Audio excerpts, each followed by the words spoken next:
America is mostly copy-paste. Highways, strip malls, the same 5 chains stretched across the map like corporate wallpaper. You could blindfold yourself, spin a globe, land in a random town, and feel like you've already been there.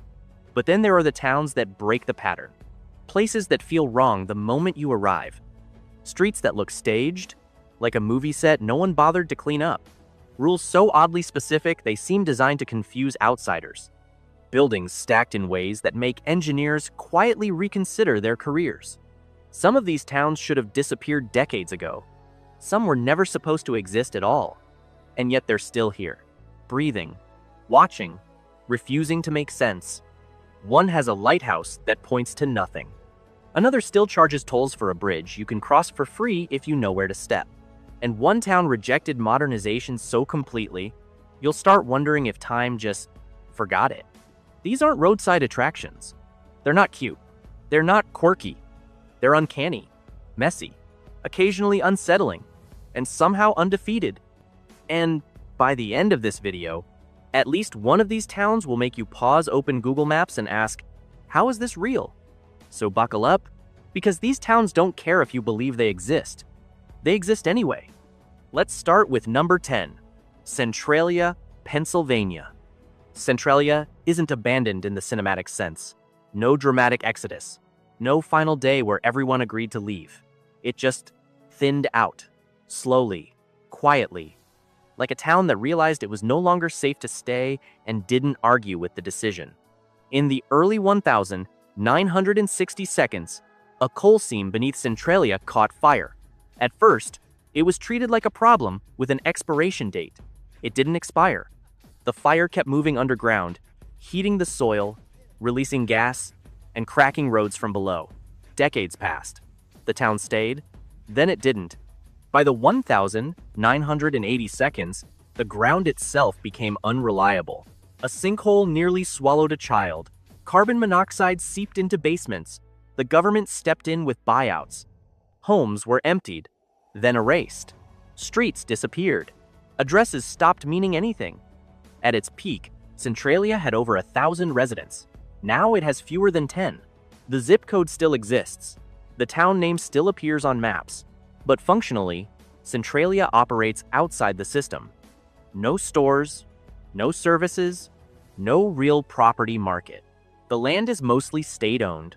The rest is held by people who refuse to leave out of principle more than practicality. Smoke still rises from vents in the ground. Not constantly, just enough to remind you this place never cooled down. Centralia isn't a ghost town because it failed. It's a ghost town because the ground beneath it never stopped burning. Number 9. Bisbee, Arizona. Bisbee feels like a town that accidentally survived.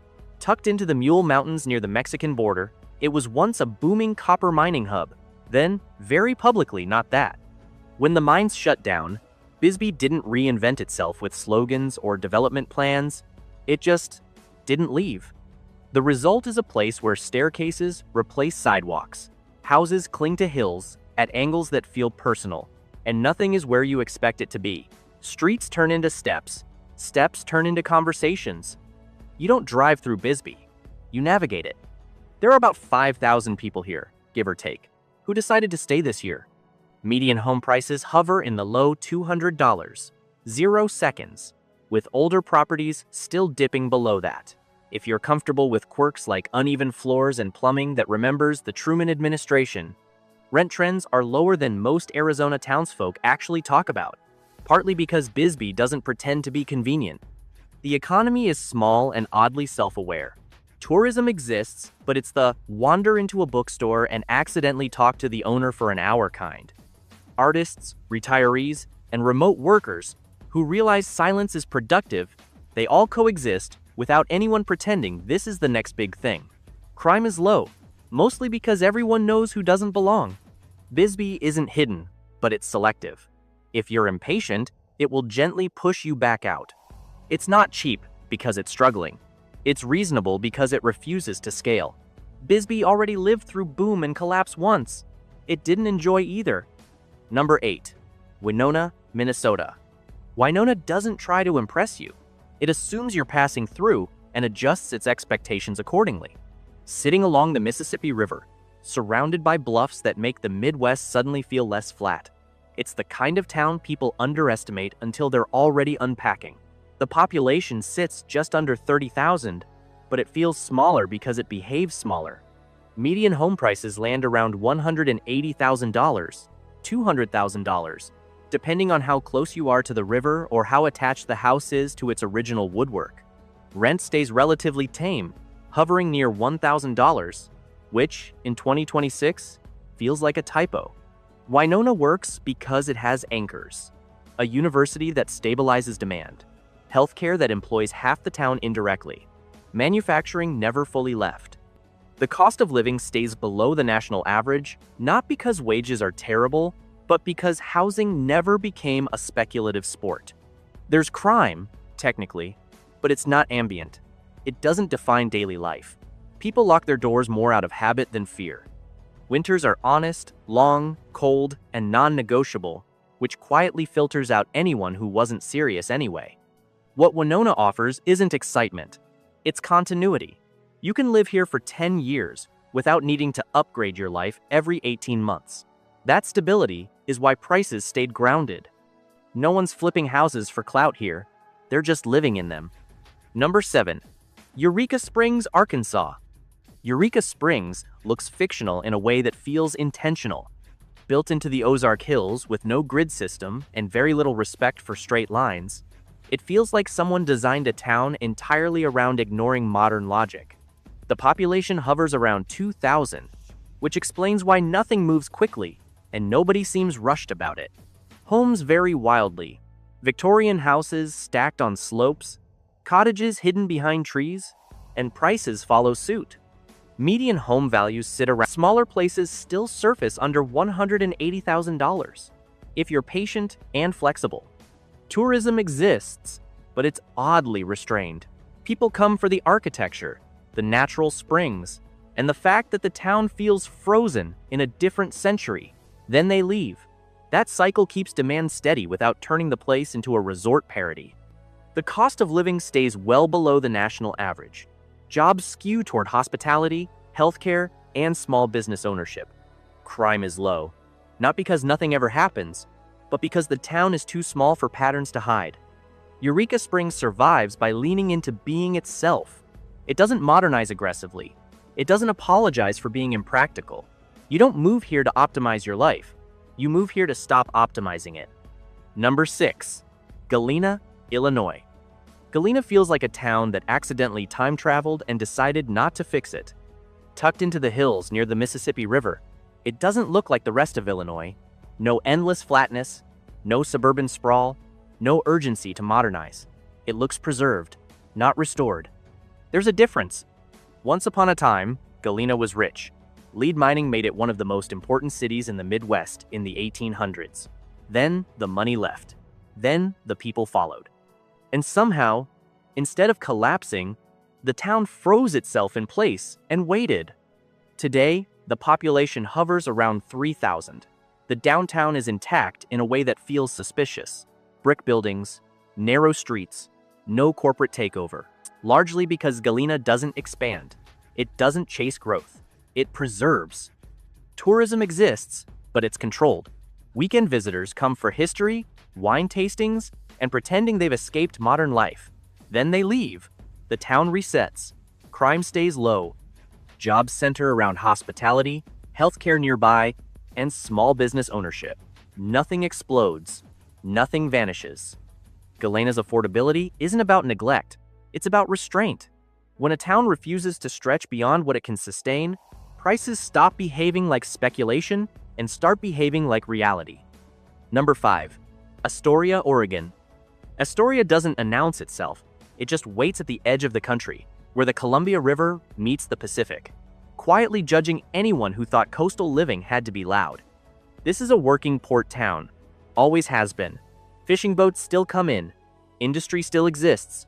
That matters, because it keeps Astoria grounded, not romanticized, not hollowed out. The population sits around 10,000. Homes vary wildly. Victorian houses clinging to hillsides, modest worker homes, and apartments carved into old buildings. Prices hover lower than most people expect for a coastal town. Cost of living is manageable by Oregon standards. Weather keeps people honest gray, wet, and unapologetic. Tourism comes in waves, but it doesn't dominate daily life. Crime exists, but it's not defining. Locals talk more about tides than trends. Astoria stays affordable because it never tried to reinvent itself. It stayed useful. Ports, trade, and labor, those don't spike housing overnight. They stabilize it. This is a town that works first and markets never. Number 4. Beckley, West Virginia. Beckley doesn't get written about often, which is exactly why it still functions. Sitting in southern West Virginia, it was built around coal, then quietly had to figure out what came after. No dramatic pivot, no branding campaign, just adaptation. Population sits just under 17,000. Housing prices reflect that transition. Median homes often land around the mid-$100, 0 seconds, with older properties dipping lower. Rent stays modest. The cost of living runs well below the national average, not because life is bleak, but because demand never spiked beyond supply. Healthcare, education, logistics, and government jobs now anchor the economy. Coal didn't vanish, but it stopped controlling everything. Crime is present, but localized. People know where to go and where not to linger. That knowledge gets passed down like directions, not warnings. Beckley feels lived in, not curated. You don't move here to reinvent yourself. You move here to exhale, to own a home without drama, to stop feeling like the market is playing games with your future. Number 3. Duluth, Minnesota. Duluth greets you by asking how serious you are about commitment. Not verbally, through wind, through stairs that feel personally designed to test your cardio, through a lake so large it erases the concept of shoreline and replaces it with respect. People don't end up here accidentally. They stay on purpose. The housing market reflects that energy. Prices hover in ranges that would be considered clerical errors in coastal cities' homes, regularly changing hands in the low to mid-2. Nobody's selling a fantasy. You're buying insulation, gravity, and the understanding that winter will show up whether you feel ready or not. The city functions because it never pretended it would be pretty year-round. Ports still move cargo. Hospitals still hire. The university keeps rotating new residents who swear they'll leave after graduation and then quietly don't. Rent hasn't developed an ego yet, and wages, while not cinematic, arrive consistently enough to support mortgages without emotional bargaining. What holds Duluth together isn't opportunity, it's endurance. Streets don't flatter drivers. Homes face the lake like they're watching an old adversary. People develop opinions about snow removal and mean them. This is a place where ownership doesn't feel like a gamble. It feels like a pact. You take care of the city, and it mostly leaves you alone. Number 2. Mobile, Alabama. Mobile doesn't rush because it never had to prove anything. It just kept building quietly while the rest of the country argued about growth curves. The houses here still exist in price ranges that make real estate influencers nervous. Many well under $200,000, not because they're distressed, but because the city expanded horizontally. Neighborhoods grew old together instead of flipping themselves into identity crises.